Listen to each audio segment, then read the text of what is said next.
নমস্কার।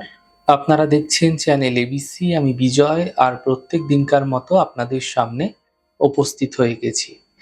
আজকে আমি আপনাদের সঙ্গে এখন আলোচনা করব রাশিচক্রের ২৭টি নক্ষত্রমণ্ডলীর মধ্যে ১৯তম নক্ষত্র মূলা নক্ষত্র সম্পর্কে।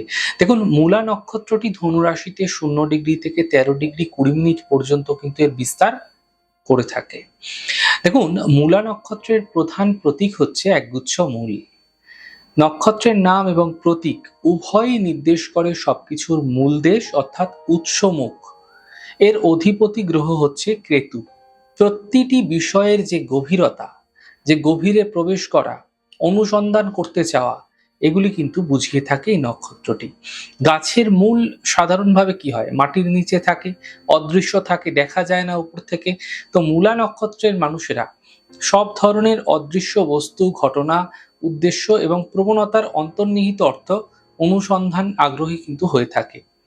মূলা নক্ষত্রের মানুষের মধ্যে দেখা যায় গভীর দার্শনিকতা বোধ ও কৌতূহলী মন, যার সাহায্যে সে যে কোনো বিষয়ের গভীরে কিন্তু পৌঁছাতে সক্ষম হয়ে থাকে। আমরা জানি কেতু গ্রহ মানুষের পূর্বজন্মের কর্মফল ধারণ করে এবং বর্তমান জীবনে তা ভোগ করার জন্য প্রকাশ করে থাকে। ফল ভালো হতে পারে, ফল মন্দ হতে পারে, কিন্তু মূলা নক্ষত্র অতীতের শিক্ষাকে কাজে লাগিয়ে ভবিষ্যৎকে উজ্জ্বল করার চেষ্টা করে। পূর্বজন্মের অর্জিত প্রতিভাকে কাজে লাগিয়ে বর্তমান জীবনকে উন্নত করে থাকে। গাছের মূল যেভাবে মাটির নিচে অদৃশ্য এলাকা থেকে খাদ্যরস আহরণ করে, মূলা জাতকও কিন্তু সেরকমই অজানা অচেনা বিষয় থেকে অনুসন্ধানের মাধ্যমে জ্ঞান আহরণ করে থাকে। মূলা নক্ষত্রের মানুষদের মধ্যে অজানাকে জানা এবং রহস্য উদ্ঘাটনের আগ্রহ প্রবলভাবে দেখা যায়। মূলা নক্ষত্রের চরিত্রের বিশেষ দিক কিন্তু এটা বলা যেতে পারে। মানসিকতার দিক থেকে নক্ষত্রটি নির্দেশ করে সৎ পথে চলা, অপরকে সম্মান দিয়ে কথা বলা, ধর্মভীরু প্রকৃতির হয়ে থাকে এরা। ভগবানের কোপের ভয়ে পাপ কাজ থেকে দূরে থাকা বা কখনো কখনো সংস্কারগ্রস্তও কিন্তু হয়ে পড়ে। তবে এরা দৃঢ় প্রতিজ্ঞ, দার্শনিক এবং আইন শৃঙ্খলা মেনে চলতে ভীষণ ভালোবাসে। দেখুন, কেতু এই নক্ষত্রের অধিপতি দেবতা এবং অগ্নিতত্ত্বের প্রকাশ এই নক্ষত্রে আমরা দেখতে পাই। কেতুর প্রভাব থাকবার কারণে একটা কনফিউশন এই নক্ষত্রের মধ্যে কিন্তু দেখতে পাওয়া যায়। কিন্তু এই কনফিউশনের মধ্যেই একটা ক্রিয়েটিভিটি, ডিস্ট্রাকশন এবং ক্রিয়েশন, তার একটা সমন্বয় কিন্তু আমরা এই নক্ষত্রের ক্ষেত্রে দেখতে পাই। যাই হোক না কেন, মূলা নক্ষত্রের জাতক জাতিকা অর্থাৎ যাদের চন্দ্র মূলা নক্ষত্রে অবস্থান করে রয়েছে, সেই মানুষদের জন্য কয়েকটি বিশেষ চারিত্রিক বৈশিষ্ট্য আমরা আজকে আলোচনা করার চেষ্টা করব। দেখুন, মূলা নক্ষত্র ধনুরাশির মানুষেরা প্রচন্ড দায়িত্বশীল হয়ে থাকেন। মূলা নক্ষত্রের মানুষদের মধ্যে দায়িত্ববোধ, এটা কিন্তু চরম মাত্রায় আমরা দেখতে পাই। কোনো কাজ যদি এদের উপর ভরসা করে আপনি দেন না, আপনি যদি ভরসা করে এদের উপর কোনো কাজ অর্পণ করেন, এরা কিন্তু সাফল্যমণ্ডিত না হওয়া পর্যন্ত লেগে থাকতে পছন্দ করে। যে কোনো কাজ নির্দ্বিধায় এদের ওপরে আপনি দিতে পারেন। এরা অর্পিত দায়িত্ব পালন করার জন্য এরা যে কোনো রকম ত্যাগ স্বীকার করতে যে কোনো মুহূর্তে প্রস্তুত থাকে। দেখুন, ধনুরাশি মূলা নক্ষত্রের জাতক জাতিকাদের মধ্যে দেখা যায় এরা কিন্তু একদম গ্রাসরুট লেভেল, একদম নিচু লেভেলের বিলং করতে এরা কিন্তু পছন্দ করে। এরা একদম নিম্নস্তরীয় কর্মী হতে পারেন। এরা সমাজের উচ্চ স্তরে বিলং করলেও এদের যে যোগাযোগ, এদের যে যোগ সমন্বয়, সেটা নিম্ন স্তরের মানুষদের সঙ্গেও তৈরি হতে দেখা যায়। এই যে নিম্ন স্তরের মানুষগুলি, তারা কিন্তু মূলা নক্ষত্রের জাতক জাতিকাকে অনেক বেশি নির্ভরযোগ্য বলে মনে করেন। কর্মক্ষেত্রে এরা যদি অনেক উচ্চপদস্থ কর্মচারীও হয়ে থাকেন, সেই ক্ষেত্রে নিম্নস্তরীয় কর্মচারীর সঙ্গে এদের যোগাযোগ ভীষণ ভালো থাকে। ধনুরাশি মূলা নক্ষত্রের মানুষদের মুড সুইং ভীষণভাবে হতে দেখতে পাওয়া যায়। এক্ষেত্রে চন্দ্র যদি দুর্বল হয়ে থাকে, এমন ক্ষেত্রে বিশেষভাবে কিন্তু এদের মধ্যে মুড সুইং হতে দেখা যায়। এদের মধ্যে মানসিক স্থিতিশীলতার একটা অভাবও কিন্তু এরকম ক্ষেত্রে লক্ষ্য করা যায়। এরা কখনো ক্রিয়েটিভ, কখনো এরা ডিস্ট্রাকটিভ, কখনো এরা ইমোশনাল, কখনো এরা ভীষণ দায়িত্বশীল। এই যে মুড চেঞ্জ, মুড সুইং, এটা কিন্তু এই নক্ষত্রের মানুষগুলোকে পুরো অন্য রকমের করে তোলে। এরা হয়ে ওঠে আনপ্রেডিক্টেবল। আপনি বুঝতেই পারবেন না যে এই মূলা নক্ষত্রের জাতক বা জাতিকা এরা আগামী দিনে কি পরিকল্পনা নিয়ে আসতে চলেছে। ফলে এদেরকে প্রেডিক্ট করা, এদেরকে বোঝা, এদেরকে রিয়েলাইজ করা সেটা কিন্তু বেশ কঠিন হয়ে থাকে। ধনুরাশি মূলা নক্ষত্রের মানুষদের মধ্যে রহস্য বা গুপ্তবিদ্যার প্রতি আগ্রহ ভীষণভাবে দেখতে পাওয়া যায়। এদের মধ্যে তন্ত্র, গুপ্তবিদ্যা এগুলি জানবার জন্য বা জ্যোতিষবিদ্যা এগুলো জানার জন্য মারাত্মক আগ্রহ দেখতে পাওয়া যায়। অটোমেটিক্যালি এরা কিন্তু কিছু না কিছু ইনটিউশন পাওয়ার নিয়েই জন্মগ্রহণ করেন। এদের একটা জ্যোতিষ, তন্ত্র, আধ্যাত্মিক ইত্যাদি সাবজেক্টের প্রতি একটা ব্যাপক আগ্রহ দেখতে পাওয়া যায়। আমাদের শরীরের মধ্যে যে ৭ টি চক্র রয়েছে, এই চক্রগুলিকে জাগ্রত করার একটা প্রচেষ্টা, সেটা কিন্তু এই মানুষগুলোর মধ্যে দেখতে পাওয়া যায়। এরা সাধন মার্গে এগিয়ে যাওয়া পছন্দ করে ভীষণভাবে। বেশিরভাগ ক্ষেত্রে এরা কিন্তু গার্হস্থ্য জীবনের সঙ্গে সঙ্গে সাধন মার্গকেও কিন্তু একত্রে পালন করতে ভালোবাসে। এছাড়া ধনুরাশি, মূলা নক্ষত্রের জাতকদের মধ্যে, জাতিকাদের মধ্যে আরেকটা গুণ দেখতে পাওয়া যায়, সেটা হলো পরিবর্তনশীলতা। এরা কিন্তু ট্রান্সফরমেশনে বিশ্বাসী। অর্থাৎ এরা যেকোনো পরিবেশে, যেকোনো পরিস্থিতি যেখানেই থাকুক না কেন, যে অবস্থায় থাকুক না কেন, নিজেকে পরিবর্তন করে নিতে সক্ষম হয়ে থাকে। সবসময় মানিয়ে নিতে যে পারে তা সেটা কিন্তু নয়। কিন্তু পরিস্থিতি অনুযায়ী নিজের চারিত্রিক বৈশিষ্ট্যগুলির পরিবর্তনশীলতা, নিজেকে পাল্টে এক্সপ্রেস করার ক্ষমতা, সেটা কিন্তু এই মানুষগুলোর মধ্যে দেখতে পাওয়া যায়। দেখুন, ধনুরাশি, মূলা নক্ষত্রের মানুষদের মধ্যে সংসারের প্রতি প্রেমের একটা অভাব, এটাও কিন্তু কখনো কখনো দেখতে পাওয়া যায়। এদের প্রেম, এদের ভালোবাসা, এদের দায়িত্ববোধ, এটা কিন্তু অনেকটাই বিস্তৃত। এটা কখনোই সংসারের বন্ধনের মধ্যে পরিপূর্ণভাবে সীমাবদ্ধ থাকে না। এরা কিন্তু একটু বেশি চিন্তা ভাবনা করেন বিষয়গুলোকে নিয়ে। ফলে পরিবেশের প্রতি এদের দায়বদ্ধতাও একটা থেকে যায়। সমাজের প্রতিও এরা রেসপন্সিবল হয়ে থাকে। এই কারণে সম্পূর্ণ দায়িত্ব নেওয়া সত্ত্বেও পরিবারের মানুষজন এদের একটা অভাব কিন্তু বোধ করে থাকেন।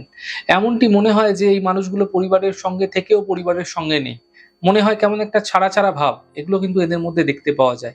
এর জন্য কিন্তু বিষয়গুলিকে কেন্দ্র করে পারিবারিক ছোটখাটো অশান্তির সম্মুখীনও কিন্তু এদের বারবার হতে দেখা যায়। এছাড়া মূলা নক্ষত্রের জাতক জাতিকাদের মধ্যে দেখতে পাওয়া যায় কল্পনা প্রবণতা। এরা অনেক বড় চিন্তা ভাবনা করতে ভালোবাসেন। এদের মধ্যে একটা কনস্ট্রাকটিভ মেন্টালিটি কিন্তু দেখতে পাওয়া যায় এবং পুরনো জিনিসকে ধ্বংস করে নতুন কিছু তৈরি করার একটা ইচ্ছা এই মানুষগুলোর মধ্যে দেখতে পাওয়া যায়। সবসময় যে এরা সফল হন, সবসময় যে এদের চিন্তা সঠিক হয় তা কিন্তু নয়। কিন্তু এই চিন্তার মধ্যে যে পরিবর্তনশীলতা, এটা সবসময় এই মানুষগুলো কিন্তু পছন্দ করেন। তাই এদের জীবনে পথ চলা যে শুরু হয়, সেই পথেই যে বারবার শেষ হয় তা কিন্তু কখনোই না। এদের দাম্পত্য জীবনের ক্ষেত্রেও কিন্তু এটা হতে পারে, বৈবাহিক ক্ষেত্রেও এটা হতে পারে, তা পেশা বা কর্মজীবনের ক্ষেত্রেও এটা হতে পারে। বহু ক্ষেত্রে এদের একাধিক পেশার সঙ্গে যুক্ত হতেও আমি দেখেছি এবং এরা কর্মসংস্থান সৃষ্টি করে থাকে এবং এই কারণে এরা সাধারণত উচ্চ স্তরে বিলং করার একটা জায়গাও কিন্তু নিজেরা তৈরি করে ফেলে। এছাড়া মূলা নক্ষত্রের মানুষদের মধ্যে অনেক ক্ষেত্রেই এমনটি দেখা যায়, এরা বৈবাহিক জীবনে অনেক বিষয়গুলিকে বুঝতে পেরেও সঠিক সিদ্ধান্ত সঠিক সময় নিতে পারে না। যার ফলে এদের জীবনে বহু সময়, বহু সুযোগ, সেগুলোও কিন্তু হাতছাড়া হতে দেখা যায় এবং এরা ক্রমশ মানসিক দিক থেকেও একা হয়ে যেতে থাকে। এছাড়া মূলা নক্ষত্রের মানুষদের আরো একটি বৈশিষ্ট্য হলো জ্ঞানের গভীরতা। বহু সাবজেক্টের উপর এদের জ্ঞান থাকে, বাস্তববোধ এবং শিক্ষালব্ধ জ্ঞান, এই দুটির সমন্বয় এদের মধ্যে কিন্তু ভীষণ দেখতে পাওয়া যায়। এই জ্ঞানের সমন্বয়ের কারণে এদের গ্রহণযোগ্যতাও কিন্তু অনেকটা বৃদ্ধি পায় এবং যে কোনো মানুষ, যে কোনো অবস্থায়, যে কোনো পরিস্থিতিতে এদের কাছে গিয়ে কিন্তু সাহায্য গ্রহণ করা যথেষ্ট শ্রেয় বলে কিন্তু মনে করে থাকেন। এদের বাকপটুতা, সেটাও কিন্তু মানুষগুলির মধ্যে দেখতে পাওয়া যায়, যেটা মানুষকে আকর্ষিত করতে পারে। নিজেদের মধ্যে কোনো সাবজেক্ট ওরিয়েন্টেড কনফিউশন থাকলেও কনভিন্স করার ক্ষেত্রে এরা কিন্তু যথেষ্ট সফল। এছাড়া মূলা নক্ষত্রের ধনুরাশির যারা মানুষ রয়েছেন, এদের জীবনে অন্যতম প্রধান বৈশিষ্ট্য হলো প্রতিবন্ধকতা। জীবনে ওপরে ওঠা বা চলার ক্ষেত্রে পথে বারবার প্রতিবন্ধকতা কিন্তু এদের ভীষণভাবে আসে, ভীষণ ফেস করতে হয়। মূলা নক্ষত্রের মানুষেরা কিন্তু প্রচুর বাধার সম্মুখীন হয় কম বয়স থেকেই। তবে এরা অনেক সহনশীল হয়ে পড়েন।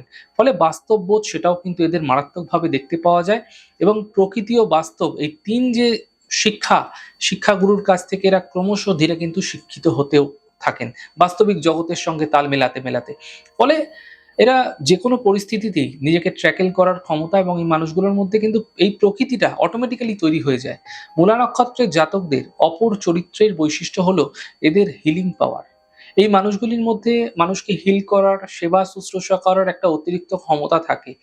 এরই সঙ্গে সঙ্গে এদের মধ্যে এনার্জি ট্রান্সফার করার, আর অর্থাৎ অরা ট্রান্সফার করার একটা ক্ষমতা, সেটাও কিন্তু দেখতে পাওয়া যায়। তাই মূলা নক্ষত্রের বহু মানুষ কিন্তু গুরুতুল্য সম্মানে ভূষিত হয়ে থাকেন। মূলা নক্ষত্রের মানুষেরা যদি কোনো বিষয় আবিষ্কার করেন, কোনো জ্ঞান যদি এরা নিজেরা যোগ্যতা আহরণ করেন, সেই বিষয়গুলিকে এরা কিন্তু চট করে শেয়ার করতে চান না এবং শেষ সময় পর্যন্ত এই বিষয়গুলিকে আগলে রাখবার একটা প্রচেষ্টা সেটা কিন্তু এদের মধ্যে দেখতে পাওয়া যায় এবং খুব সহজেই এরা এই ধরনের বুদ্ধিমত্তা দ্বারা অভিজ্ঞতা অর্জন করতে সক্ষম হয়ে থাকেন। কিন্তু সেটা শেয়ার করবার ক্ষেত্রে এদের মধ্যে অদ্ভুত রকমের একটা কার্পণ্য কিন্তু দেখতে পাওয়া যায় এবং এই কার্পণ্যের কারণেই কিন্তু সমাজে আরো এদের চাহিদা ক্রমশ মানুষ বোঝে যে এই লোকটার কাছে এমন কিছু মেটেরিয়াল আছে, এর সঙ্গে লেগে থাকলে পরে কিছু হয়তো পাওয়া যেতে পারে। ঠিক সেই কারণেই কিন্তু পারিপার্শ্বিক মানুষেরা এই মানুষটির সঙ্গে সংযুক্ত থাকতেও পছন্দ করেন। এছাড়া রয়েছে এদের প্রচন্ড ক্রিয়েটিভিটি, এদের মধ্যে কলা, আর্ট, মিউজিক, যে কোনো নান্দনিক বিষয়ের প্রতি আগ্রহ, চরম লেভেলের আগ্রহ, যে কোনো কাজের পারফেকশনে পৌঁছানোর একটা প্রচেষ্টা, তার সঙ্গে রয়েছে প্রেম প্রবণতা, ভালোবাসার ক্ষেত্রে ইমোশন জেনারেট করার ক্ষমতা। যদিও এরা নিজেরা যে সবসময় বিরাট ইমোশনাল হয়ে পড়েন তা কিন্তু নয়, কিন্তু এদের যে অ্যাপিয়ারেন্স, এদের যে বিহেভিয়ার, সেটা কিন্তু সামনের মানুষটিকে ভীষণ রকম ইমোশনাল করে তোলে।